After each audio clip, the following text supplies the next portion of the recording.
వాక్యమే నన్ను బ్రతికించెను, బాధలలో నెమ్మదినిచ్చెను. అనుదిన ఆత్మీయ మన్నా అనే కార్యక్రమానికి మిమ్మల్ని అందరినీ ప్రేమపూర్వకంగా ఆహ్వానిస్తున్నాం. ఆంధ్ర క్రైస్తవ కీర్తనల నుండి 196వ నెంబర్ కలిగిన పాట పాడుకుందాం. ఆహా మహాత్మా హా శరణ్య విమోచక ద్రోహరహిత చంపే నిన్ను నా ద్రోహరహిత చంపే నిన్ను నా దోషమే గదా. ఆహా మహాత్మా హా శరణ్య విమోచక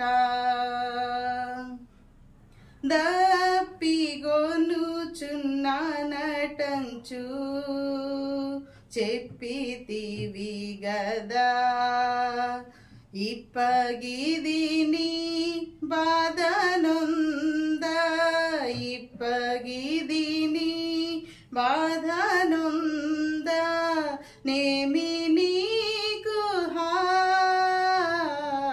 ఆహా మహాత్మా హా శరణ్య విమోచక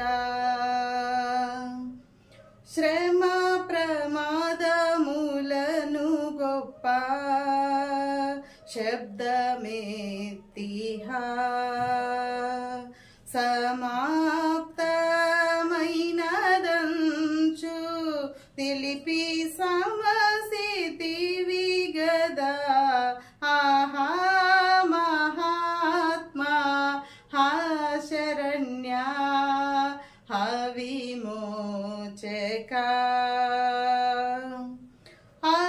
అప్పగింతు తండ్రి నీకు నాత్మనంచును గొప్ప ఆర్భటంబు చేసి కూలిపోతివా. ఆహా మహాత్మా హా శరణ్య విమోచక. క్రీస్తునందు ప్రియమైన దేవుని బిడ్డలారా, అనుదిన ఆత్మీయమన్న కార్యక్రమానికి మిమ్మల్ని అందరినీ ప్రేమపూర్వకంగా ఆహ్వానిస్తూ ఉన్నాను. ఈ సమయంలో మరి శ్రమల దినాల్లోని చివరి రోజు 40వ రోజుకు మనము చేరుకొని ఉన్నాం. మరి ఈ సమయంలో ప్రత్యేకంగా యేసుక్రీస్తు శిలువలో మాట్లాడిన 7 మాటలను మనము ధ్యానం చేసుకుంటూ వస్తూ ఉన్నాం. ఈరోజు శిలువ మీద మాట్లాడిన చివరి మాట 7వ మాటను మనం చూస్తే లూకా సువార్త 23వ అధ్యాయము 46వ వచనంలో మనం చూస్తాం.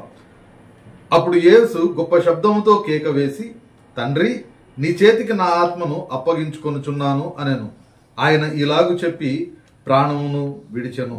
ప్రియమైన దేవుని బిడ్డలారా, ఈ మాటలు మనము చూస్తూ ఉన్నప్పుడు యేసుక్రీస్తు ఇహలోకంలో ఆయన చేసిన పరిచర్య, లేకపోతే ఆయన ఇహలోకంలో చేసినది అంతా కూడా కేవలం దేవుని యొక్క ఉద్దేశంను నెరవేర్చడమే.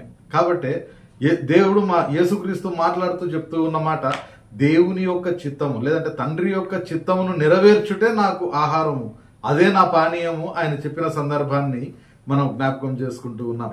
కాబట్టి దేవుని యొక్క ఉద్దేశము మానవుల పట్ల ఏదైతే ఉందో ఆ కార్యాన్ని జరిగించడానికి ఆ దేవునికి యేసుక్రీస్తుకు శరీరం అవసరమై ఉంది. ఇప్పుడు 6వ మాటలో మనం జ్ఞాపకం చేసుకుంటే 6వ మాటలో సమాప్తమైనది అనే మాట ఎప్పుడైతే చెప్తూ ఉన్నాడో దాదాపుగా ప్రతిదీ ఆయన నెరవేరుస్తూ ఉన్నాడు.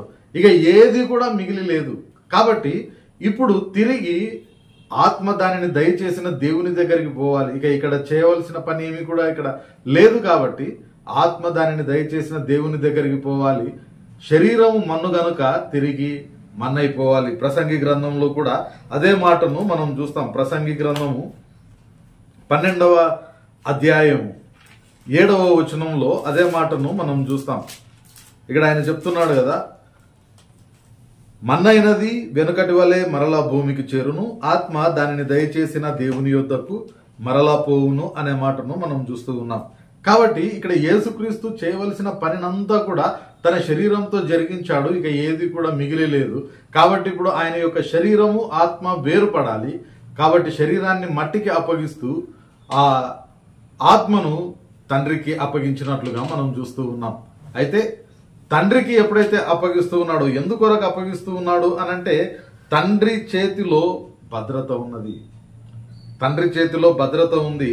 కాబట్టి ఆయన ఇక యేసుక్రీస్తు యొక్క ఆత్మకు కేర్ తీసుకుంటాడనే ఉద్దేశంతో ఆయన ఆత్మను తండ్రికి అప్పగించినట్లుగా మనం చూస్తూ ఉన్నాం. ఇక ఇప్పటి నుండి దేవుడు ఏదైనా కార్యం చేయాలి అని అనుకుంటే మనలను దేవుడు ఉపయోగించుకుంటాడు. ఎలా మనల్ని ఉపయోగించుకుంటాడు అని మనం చూస్తే, ఆయన చనిపోక ముందు జరిగిన ఆ యొక్క పరిస్థితులు ఏదైతే జరుగుతూ ఉన్నాయో మనం జ్ఞాపకం చేసుకుంటే ఆ ప్రకృతిలో కొన్ని మార్పులు జరిగినట్లుగా మనం చూస్తూ ఉన్నాం. మొట్టమొదటిది ఏమవుతుంది అనంటే సూర్యుడు అదృశ్యమవుతూ ఉన్నాడు అనే మాటను మనం చూస్తూ ఉన్నాం. అంత మాత్రమే కాకుండా గర్భాలయపు తెర రెండుగా నడిమికి చీలింది అనే మాటను మనం చూస్తూ ఉన్నాం. ఈ గర్భాలయపు తెర నడిమికి చినగడము అనేది మనం చూస్తూ ఉన్నప్పుడు దేవాలయం లోపలికి వచ్చి బలులు అర్పించగలిగిన సమర్థత ఒక ప్రధాన యాజకులకు మాత్రమే ఉంది. దేవుడు కూడా ఆ గర్భాలయం లోపలనే ఉండి ఆ అతి పరిశుద్ధ స్థలంలోనికి సంవత్సరానికి వచ్చే ఆ ప్రధాన యాజకునితో మాత్రమే దేవుడు మాట్లాడే పరిస్థితి.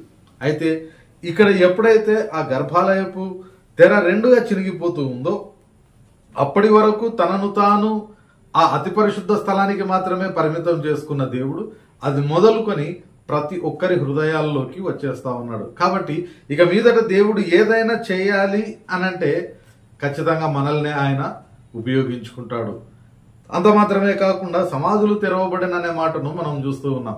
సమాధులు తెరవబడము అనే మాటను ఎప్పుడైతే చూస్తూ ఉన్నామో మరణానంతరము కూడా ఒక జీవితం ఉన్నదని, పునరుద్ధానం అనేది ఉంది అని మనకు స్పష్టంగా అక్కడ అర్థమవుతూ ఉంది. అంత మాత్రమే కాకుండా ఆయన ఎప్పుడైతే తండ్రిని చేతికి నా ఆత్మను అప్పగించుచున్నాను అనే మాటను చెప్తూ ఉన్నాడో తన ప్రాణము పెట్టడానికి తనకే అధికారం ఉంది తప్ప వేరే ఎవరు కూడా దానిని తీయలేరని యేసుక్రీస్తు మాట్లాడిన ఆ మాటలు మనం మరొకసారి జ్ఞాపకం చేసుకోవచ్చు. 10వ అధ్యాయము యోహాను సువార్తలో మనం చూస్తే ఇక్కడ ఆయన చెప్తూ ఉన్న మాటను మనం చూస్తాం కదా. 15వ వచనము, తండ్రి నన్ను ఏలాగున ఎరుగునో నేను తండ్రిని ఏలాగు ఎరుగుదును, అలాగే నేను నా గొర్రెలను ఎరుగుదును, నా గొర్రెలు నన్ను ఎరుగును, మరియు గొర్రెల కొరకు నా ప్రాణము పెట్టుచున్నాను ఆ మాటను చెప్తూ 17వ వచనం నుండి ఆయన చెప్తున్నాడు కదా, నేను దాన్ని మరలా తీసుకొనున్నట్లు నా ప్రాణము పెట్టుచున్నాను, ఇందువలననే నా తండ్రి నన్ను ప్రేమించుచున్నాడు, ఎవడును నా ప్రాణము తీసుకొనడు, నా అంతట నేనే దానిని పెట్టుచున్నాను, దానిని పెట్టుటకు నాకు అధికారము కలదు, దానిని తిరిగి తీసుకొనుటకు నాకు అధికారము కలదు, నా తండ్రి వలన ఈ ఆజ్ఞ పొంది తిని అనే మాట ఆయన చెప్తూ ఉన్నాడు. కాబట్టి ప్రియమైన దేవుని బిడ్డలారా, తన యొక్క ఆత్మను దేవునికి అప్పగిస్తూ ఉన్నాడు. అది తన యొక్క ప్రాణము తానే ఇష్టపూర్వకంగా పెట్టుకుంటూ ఉన్నాడు. అయితే దేవుని యొక్క నియమము ఆత్మ దానిని దయచేసిన దేవుని దగ్గరికి పోవాలి. కాబట్టి అది ఇంకొక ప్రవచనం కూడా మనం చూస్తూ ఉన్నాం. కీర్తనల గ్రంథంలో మనం జ్ఞాపకం చేసుకుంటే అక్కడ ఆ కీర్తనల గ్రంథంలో కూడా ఈ మాట చెప్పబడుతూ ఉంది. ఆ ఆత్మ దేవుని యొక్క చేతికి సమర్పించడము అనేది ఒక కీర్తన యొక్క ప్రవచనపు నెరవేర్పుగా మనం చూస్తూ ఉన్నాం. 31వ కీర్తన 5వ వచనంలో మనం దానిని చూస్తాం. కీర్తనల గ్రంథము 31వ కీర్తన 5వ వచనము ఇక్కడ చూస్తే, నా ఆత్మను నీ చేతికి అప్పగించుచున్నాను, యెహోవా సత్యదేవ నన్ను విమోచించువాడవు నీవే. ఈ ప్రవచనం యొక్క నెరవేర్పు కొరకు కూడా యేసుక్రీస్తు ఆ మాట మాట్లాడినట్లుగా మనం చూస్తూ ఉన్నాం. అయితే దేవుని యొక్క నియమం ప్రకారం ఆత్మ దేవుని దగ్గరికి పోవాలి, శరీరము మట్టి కనుక అది తిరిగి మన్నైపోవాలి. కానీ యేసుక్రీస్తు యొక్క శరీరం వరకు వచ్చేసరికి దేవుడు ఒక వాక్యమును ఆయన యొక్క శరీరం విషయంలో నెరవేరుస్తూ ఉన్నాడు. అదేంటి అని మనం చూస్తే కీర్తనల గ్రంథంలో 16వ కీర్తన 10వ వచనంలో మనం చూస్తాం. కీర్తనల గ్రంథము 16వ కీర్తన 10వ వచనంలో మనం చూస్తే, ఎందుకనగా నీవు నా ఆత్మను పాతాళంలో విడిచిపెట్టవు, నీ పరిశుద్ధుని కుళ్ళు పట్టనీయవు. కాబట్టి ఇక్కడ యేసుక్రీస్తు యొక్క శరీరాన్ని దేవుడు కూడా కుళ్ళు పట్టనీయకుండా, దానిని పాతాళంలో విడిచిపెట్టకుండా వెంటనే ఆయన దానిని తిరిగి బయటకి తీసుకుని వస్తూ ఉన్న ఆ సత్యాన్ని మనం ఇక్కడ చూస్తూ ఉన్నాం. కాబట్టి ప్రియమైన దేవుని బిడ్డలారా, మన యొక్క ప్రార్థన, ఆయన యొక్క చివరి ప్రార్థన తన ఆత్మను దేవునికి సమర్పించుకోవడం, దానిని అంగీకరించమని తండ్రిని వేడుకోవడం. మనము కూడా మన యొక్క ఆత్మను ఎప్పుడు కూడా దేవునికి అప్పగించే వాళ్ళుగా ఉండడానికి ప్రయత్నం చేయాలి. అపోస్తలుల కార్యముల గ్రంథంలో చూస్తే స్టెఫను కూడా అదే ప్రార్థన చేస్తూ ఉన్నట్లుగా మనం చూస్తూ ఉన్నాం. అపోస్తలుల కార్యముల గ్రంథము 7వ అధ్యాయంలో మనం చూస్తే స్టెఫను కూడా అదే ప్రార్థన చేస్తూ ఉన్నట్లుగా మనం చూస్తూ ఉన్నాం. 7వ అధ్యాయము 60వ వచనాన్ని మనం చూస్తూ ఉన్నాం. కాబట్టి ప్రభువా వారి మీద ఈ పాపం మోపకుమని పలికెను, ఈ మాట పలికి నిద్రించను అనే మాటను మనం చూస్తూ ఉన్నాం. 59వ వచనంలో ప్రభువును గూర్చి మొరపెట్టుచు, యేసు ప్రభువా నా ఆత్మను చేర్చుకోమని స్టెఫను పలుకుచుండగా వారు అతనిని రాళ్లతో కొట్టింది. కాబట్టి ప్రియమైన దేవుని బిడ్డలారా, మన యొక్క ఆత్మ కూడా దేవుని చేతిలో ఉంటేనే దానికి భద్రత ఉంటది. దేవుని యొక్క చేతిలో ఉంటేనే నిత్య జీవము అనేది మనకు ఉంటది. కాబట్టి ఈ మరణానంతర జీవితం కొరకు మనం ఇహలోకంలో సిద్ధపడే వాళ్ళుగా ఉండాలి తప్ప ఈ లోక జీవితం కొరకు దేవునిని విడిచిపెట్టే వాళ్ళుగా మనం ఉండడానికి వీల్లేదు. కాబట్టి యేసుక్రీస్తు మాట్లాడిన 7 మాటల్లో ఉండే అనేకమైన సత్యాలను మనం జ్ఞాపకం చేసుకున్నాం. ఆ వాక్యముల ప్రకారము మనము మన జీవితాన్ని మలుచుకోవడానికి ప్రయత్నం చేద్దాం. పరిశుద్ధాత్మ దేవుడు సహాయం దయచేయునుగాక. ప్రార్థన చేసుకుందాం. పరిశుద్ధుడైన దేవా, ప్రేమ గల మా తండ్రి, మరొక పర్యాయము సిలువ మీద యేసు మాట్లాడిన 7వ మాటను నేటి దినాన మేము ధ్యానం చేసుకోవడానికి ప్రభా మీరు చూపించిన కృపను బట్టి నీకు వందనాలు. ప్రభా, వాక్యంను వినిన ప్రతి వారి హృదయంలో మీరే ఈ వాక్యంను నాటి భద్రపరిచి ఫలింపజేయండి.